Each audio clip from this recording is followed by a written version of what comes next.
And tonight, as we reported last night, Reverend Jeremiah Wright, Minister Louis Farrakhan, and Father Michael Pfleger will all get awards in Chicago tomorrow night. Ceremony is being driven by the Reverend Wright, who is actually awarding himself and the others living legend status, if you can believe it.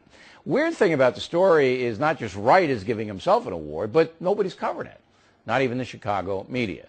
Joining us now from the Windy City, Hermaine Hartman, the publisher of Indigo, a weekly African-American newspaper in Chicago. So we were a little, we had to dig this story out. I mean, we looked at the Chicago media, nothing. Even after last night, after we reported it, zero today. Why is the blackout? Why is there a news blackout? This is a pretty big event. Farrakhan, Wright, Pfleger, all on the same stage, living legends. How come they're not talking about it? You would have to ask them that. But, Mr. O'Reilly, it is not unusual that events in the black community in Chicago by major press is not covered. That's not unusual. But this is big. This is big. I mean, but it's not unusual. There are a lot of stories about that happens untold, mistold, retold. This is not unusual. Are you now, annoyed by the lack of coverage? Does this annoy you? No, you don't care. No. Well, let me give you this. Let me give this scenario. All of these guys are very controversial guys, as you know. Okay. If David Duke showed up in Chicago, David Duke showed up and was getting a Living a Legend award given to him by some crazy Nazi group or whatever, I guarantee you the media would be all over it. They would be going wild. But Mr. O'Reilly, probably a bad example of Duke. These men are of our community, and they're well respected. They have all large churches, and so the place will probably be packed, and maybe tomorrow the media will cover it. But you see my point, Ms. Hartman. You have to see my point. Whether you like these guys or not, and you like them, but obviously we have Farrakhan, who's anti-Semitic. There's no question about that. We have Reverend Wright, who's anti-American. There's no question about that. And Pfleger, who sympathizes with both. So all of that's controversial.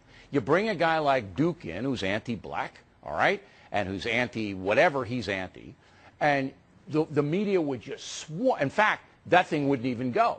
They'd shut it down. They would shut it down. You're taking people, once again, you take these people out of context. No, I don't. You've got to look at them. No, their own words prove my point. You got to look at them where they are. They all have large churches. They can fill this place, and I'm sure it will be packed. This is a book signing party that Reverend Wright is having for the new book that he has done, a Sankofa Moment, which is the history of Trinity Church. And so they will discuss it. It's a book signing party. It will be well received and probably packed to the rafters. And for downtown media, major mainstream media, not to cover it is not surprising. You know what it is? Here's my opinion. Here's my opinion. All the time in Chicago this happens. Here's my opinion. Why they're not covering it. All right, I want you to react to it. They're afraid. Why are they not? No, I'm going to give you my opinion. I want you to react. They're afraid. The mainstream media in Chicago is afraid. Here's what they're afraid of. The television media, the local television stations, is afraid if they cover it that somebody will say something negative and then they'll get calls and people pick it and this and that. The newspaper media, and there's only one paper in Chicago anymore, the Trib, is basically saying, do we really want to get involved with this and say negative things about these guys because we know all kinds of grief is going to come down. But there might not be anything negative to say. No. It's a big story. That's the only explanation. It's huge. Mr. O'Reilly, this is Chicago media. They are not afraid of anything. Trust me, they are not. Let me give you an example. Last week, Minister Farrakhan had Savior's Day. There were 20,000 people listening to him say all kinds of vile things. He said all kinds of vile things last week, and 20,000 people stood up there and go, yay! And be more vile. All the media was there. It was well media attended. So they're not afraid. They cover these gentlemen all of the time. It wasn't white media attended. It might have been black media, but not white media. They're afraid. It was white media attended. Not much. All of the news stations. Not much. All 2579, all of the newspapers, Sun-Times and Tribune, carried the story.